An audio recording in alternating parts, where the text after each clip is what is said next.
아이 사무엘이 엘리 앞에서 여호와를 섬길 때에는 여호와의 말씀이 희귀하여 이상이 흔히 보이지 않았더라.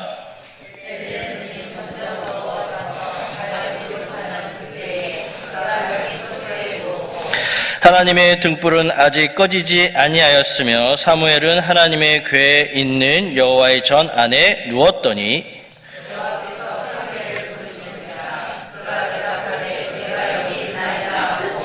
엘리에게로 달려가서 이르되 당신이 나를 부르셨기로 내가 여기 있나이다 하니 그가 이르되 나는 부르지 아니하였으니 다시 누우라 하는지라. 그가 가서 누웠더니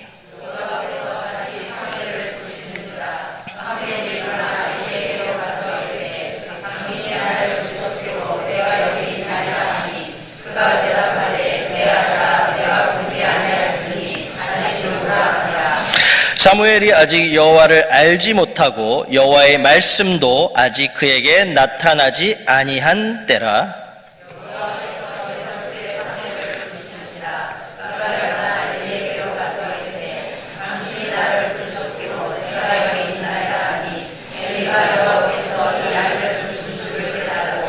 엘리가 사무엘에게 이르되 가서 누웠다가 그가 너를 부르시거든 내가 말하기를 여호와여 말씀하옵소서 주의 종이 듣겠나이다 하라 하니 이에 사무엘이 가서 자기 처소에 누우니라.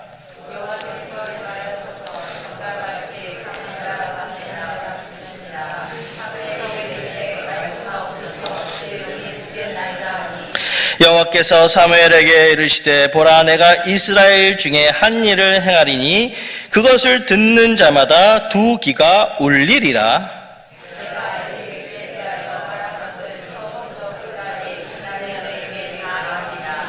내가 그의 집을 영원토록 심판하겠다고 그에게 말한 것은 그가 아는 죄악 때문이니 이는 그가 자기의 아들들이 저주를 자청하되 금하지 아니하였음이니라. 그러므로 내가 엘리의 집에 대하여 맹세하기를 엘리 집의 죄악은 제물로나 예물로나 영원히 속죄함을 받지 못하리라 하였노라 하셨더라. 아멘. 할렐루야. 자, 오늘 날씨가 좀 궂은데 이렇게 또 수요일에 오신 여러분들에게 하나님의 그 임마누엘의 복이 임하기를 간절히 바랍니다.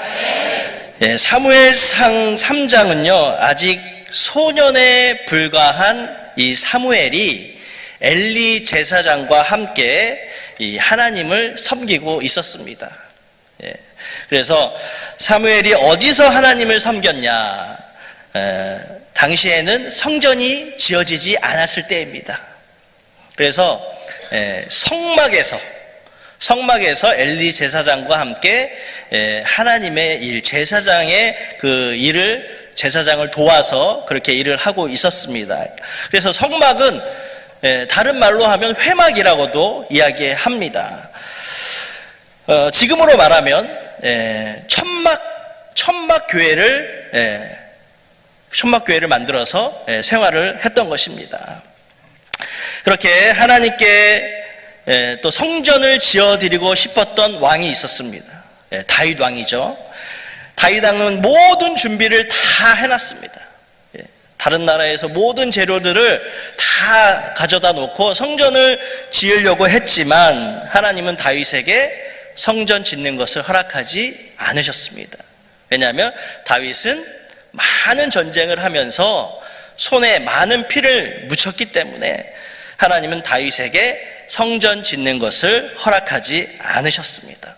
그만큼 성전은 거룩한 곳이고 또 정결한 곳이기 때문에 아무리 다윗이라 할지라도 하나님은 사람을 많이 죽인 다윗에게는 성전 짓는 것을 허락하지 않으셨습니다.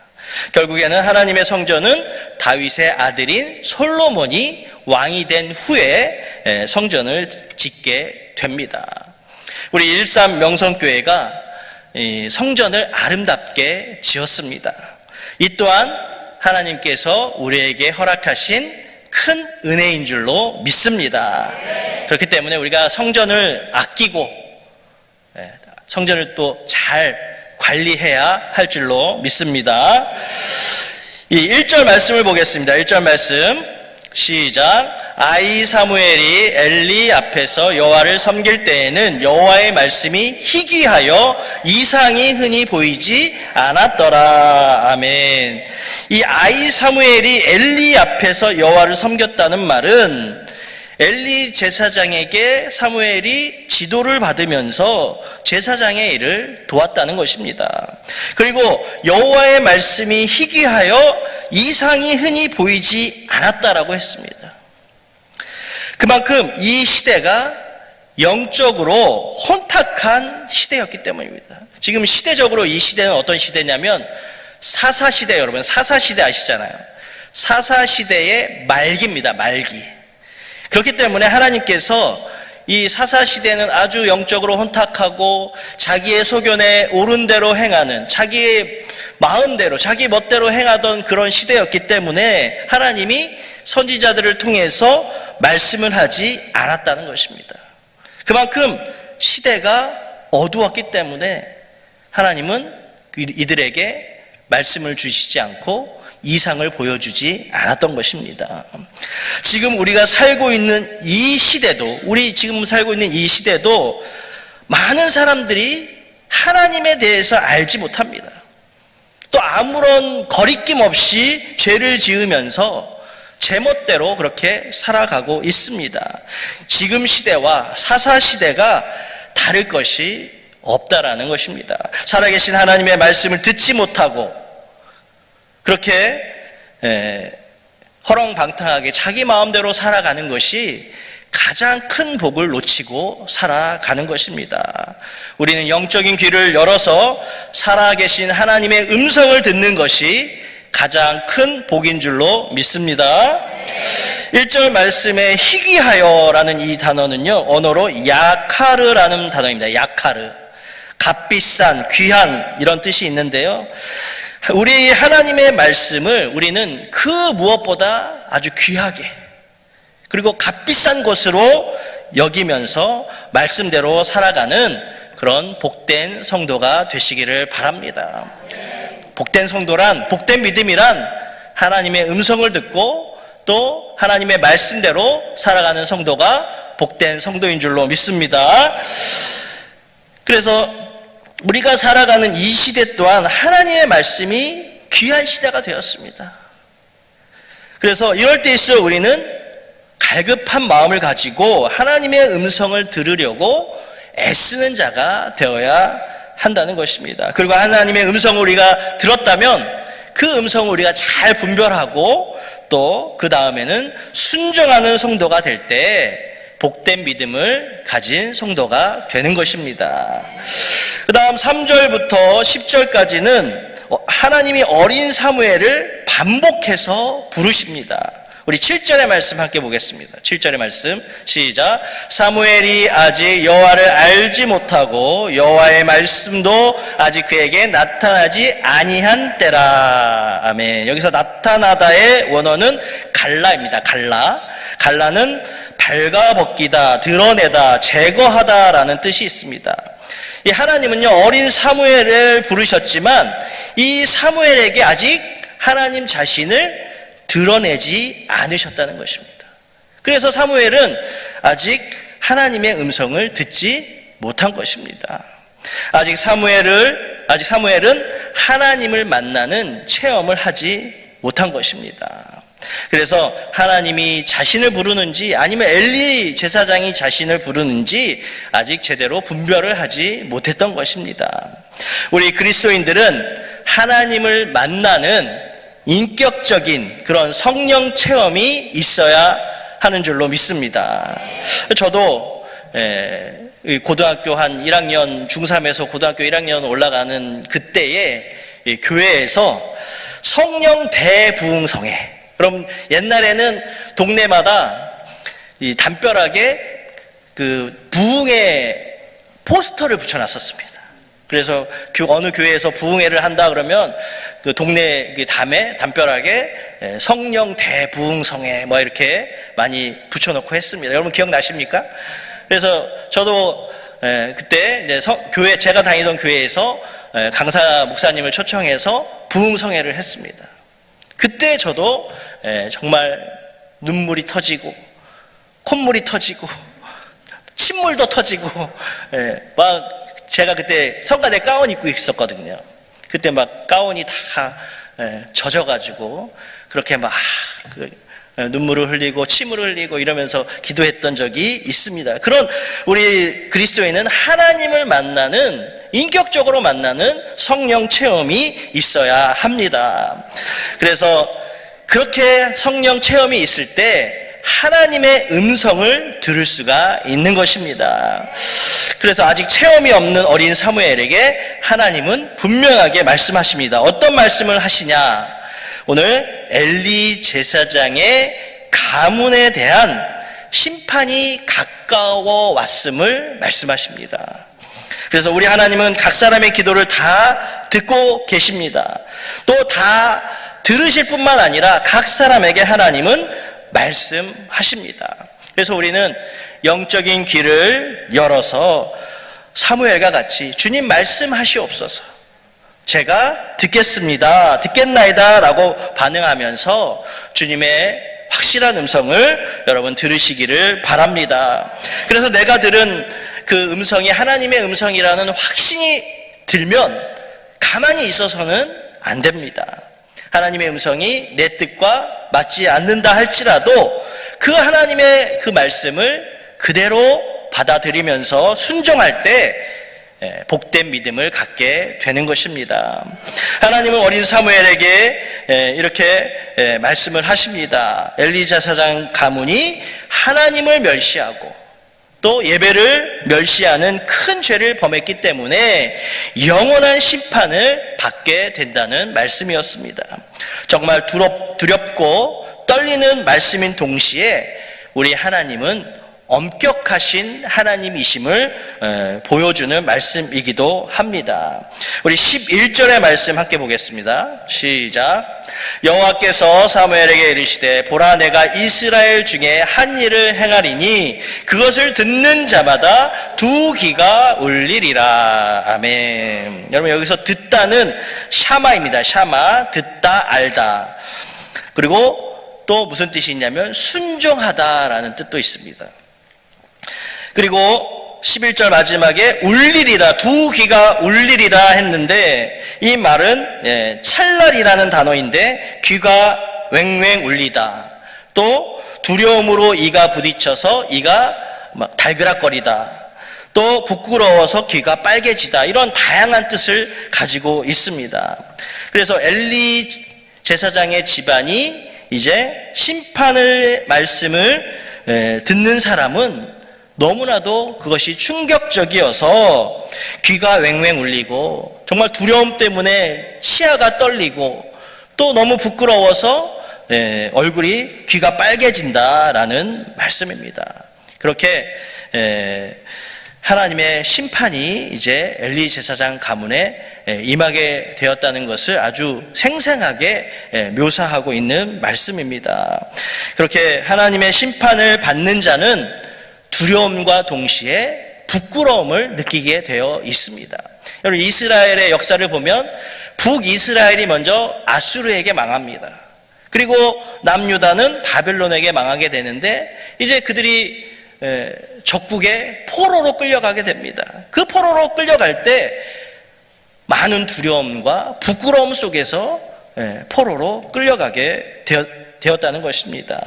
엘리 제사장의 두 아들의 죄악을, 엘리 제사장은 두 아들의 죄악을 알고 있었습니다. 그럼에도 불구하고 그것을 막지 않았기 때문에 하나님은 오늘 말씀에서 재물이나 예물로도 영원히 속죄함을 받지 못한다라고 말씀하고 있는 것입니다. 우리가 살아가는 이 시대도 하나님의 말씀이 희귀한 시대를 우리가 살아가고 있습니다. 그렇기 때문에 우리는 더욱더 분별의 영을 가지고 살아가야 합니다. 하나님의 말씀을 굳게 잡고 말씀 앞에서 두렵고 떨리는 마음으로 우리 살아가시기를 바랍니다. 15절에 사무엘은 엘리 제사장의 집이 멸망당할 거라는 그런 하나님의 말씀을 듣고 나서 이제 엘리 제사장이 부릅니다, 사무엘을. 그래서 사무엘아, 하나님한테 무슨 말씀을 들었냐라고 질문을 합니다. 그때 사무엘의 심정이 어떻겠습니까? 그것을 말하기가 너무나도 두려웠을 것입니다. 이제는 엘리 제사장이 사무엘에게 듣는 입장이 되었습니다.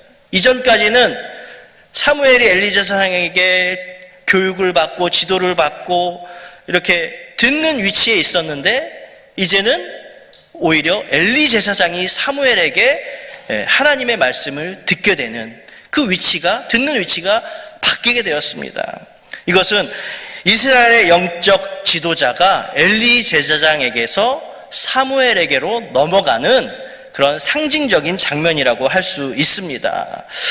엘리 제사장은 직감이라도 한 듯이 무덤덤하게 그렇게 받아들이면서 하나님은 선하신 대로 하실 것이다 라고 하나님의 뜻을 받아들이게 됩니다.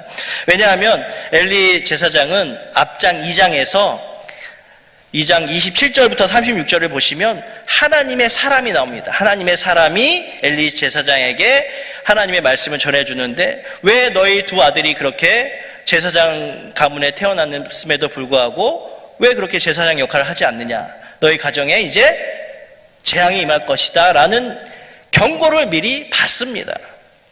그럼에도 불구하고 여러분, 먼저 그 경고를 받았으면 어떻게 해야 됩니까? 하나님 앞에 나와서 회개하고 돌이키고, 하나님 우리 가정에 재앙을 하나님 멈춰주십시오, 하나님 앞에 간절히 기도해야 되는데, 여러분 그러한 모습이 엘리 제사장 가운데 없었다는 것입니다. 이스라엘의 첫 번째 왕인 사울 왕도 마찬가지입니다. 하나님 앞에 죄를 짓고 나서 하나님의 마음을 후회하게 만들었으면 하나님 앞에 나와서 회개하는 모습이 있어야 되는데, 그런 모습이 없었기 때문에 블레셋과의 전쟁에서 세 아들과 함께 전사하게 되는 그런 결말을 맞게 됩니다. 우리가 잘 아는 다윗 왕은 어떻습니까? 다윗 왕도 많은 죄를 졌습니다. 특별히 우리아의 아내 밧세바를, 남의 아내를 자기 아내로 삼고, 그 아내의 남편은 전장에 나가서 죽게 했습니다. 얼마나 큰 죄를 범했습니까? 그렇지만 다윗은 달랐습니다. 베개가 젖도록 눈물로 회개했다라는 것입니다. 그래서 하나님이 그것을 보시고 용서해 주시고 다윗 왕을 세워주시는 것을 우리가 알 수가 있습니다. 성도는요, 항상 자신을 살피면서 회개하고 돌이키는 모습이 중요합니다. 그래서 항상 성찰하는 기도가 우리에게 필요합니다. 내가 오늘 하루를 보내고 나서 이제 잠자리에 들기 전이나 이렇게 하루를 이제 정리할 때 내가 오늘 하루 어땠는지, 내가 무엇을 잘못했는지, 그래서 회개할 것은 회개하고 바로 잡을 것은 바로 잡아 나가는 그런 모습이 있어야 한다는 것입니다. 우리 사람은 언제나 실수할 수 있고 죄 지을 수 있습니다. 그러나 중요한 것은 내가 죄 짓고 실수하는 것을 인정하고 회개하고 돌이키는 것이 중요하다는 것입니다. 날마다 자신을 되돌아보면서 회개할 것은 회개하고 바로 잡을 것은 바로 잡아 가시는 우리 모두가 되어야 할 줄로 믿습니다. 엘리 제사장과 두 아들은 하나님께 범죄함으로 인해서 이제 하나님의 심판을 받게 됩니다. 이제는 하나님의 뜻을 돌이킬 수가 없는 것입니다. 2장에서 그러한 하나님의 사람으로부터 경고를 받고 그들이 돌이켰다라면 그들의 미래는 달라질 수 있었을 것입니다. 그러나 그들이 회개하지 않았을 때 이제 하나님의 뜻이 그들의 의지와는 이제 상관없이 하나님의 뜻이 이루어지는 것을 우리가 볼 수가 있습니다. 다음으로 19절의 말씀입니다. 19절의 말씀 같이 읽습니다. 시작. 사무엘이 자라매 여호와께서 그와 함께 계셔서 그의 말이 하나도 땅에 떨어지지 않게 하시니. 아멘. 이제 사무엘이 이제 소년에서 이제 성장을 해서 성인이 되고 이제 제사장이 되었습니다. 하나님은 사무엘과 함께 해 주셨습니다. 그리고 사무엘이 말하는 것이 하나도 땅에 떨어지지 않게 하셨습니다. 그것은 그만큼 사무엘이 하나님을 신뢰하고 또 하나님도 사무엘을 신뢰했기 때문에 그런 하나님이 함께 해주시는 복, 임마누엘의 복을 받게 된 것입니다. 우리가 많은 복이 있지만, 성도들에게 많은 복이 있지만, 재물의 복, 건강의 복도 있지만, 가장 큰 복은 하나님이 나와 함께 해주시는 임마누엘의 복인 줄로 믿습니다. 그래서 하나님은 사무엘에게 임마누엘의 복을 주시면서 그에게 힘을 주시고 또 권위를 주셨다라고 하는 것입니다. 사무엘은 그렇게 자신의 말이 하나도 땅에 떨어지지 않는 큰 복을 받았습니다. 그만큼 아까도 말씀드렸듯이 하나님이 사무엘을 신뢰하고 또 서로가 신뢰하는 관계에 있었기 때문에 그대로 이루어지는 복을 받게 된 것입니다. 우리가 사무엘이 받은 이 복을 우리 가정과 또 일터와 자녀 위에 그 복이 임하게 되기를 간절히 바랍니다. 마지막으로 21절의 말씀입니다. 21절의 말씀 함께 읽겠습니다. 시작. 여호와께서 실로에서 다시 나타나시되 여호와께서 실로에서 여호와의 말씀으로 사무엘에게 자기를 나타내시니라. 아멘. 그럼 7절에서는 어떻습니까? 사무엘에게 하나님이 아직 자기를 나타내지 않으셨습니다. 그런데 이제는 성인이 되고 제사장이 된 사무엘에게 하나님은 말씀으로 자신을 나타내십니다. 1절에서는 하나님의 말씀이 희귀했다라고 나옵니다. 그래서 이상이 보이지 않은 시대였는데 이제 사무엘이 제사장이 되고 선지자가 되니까 하나님의 말씀이 이 사무엘을 통해서 풍성하게 나타나게 되는 것을 볼 수가 있습니다. 또 우리가 알 수 있는 것은 하나님은 자신을 나타내실 때 무엇으로 나타내시냐면 말씀으로 나타내신다는 것을 알 수가 있습니다. 이 사무엘이 지금 거주하고 있는 지역, 사무엘의 그 성막이 있는 곳이 실로였습니다. 당시에는 실로였는데 이 실로 지역에서 하나님의 역사가 일어나기 시작했습니다.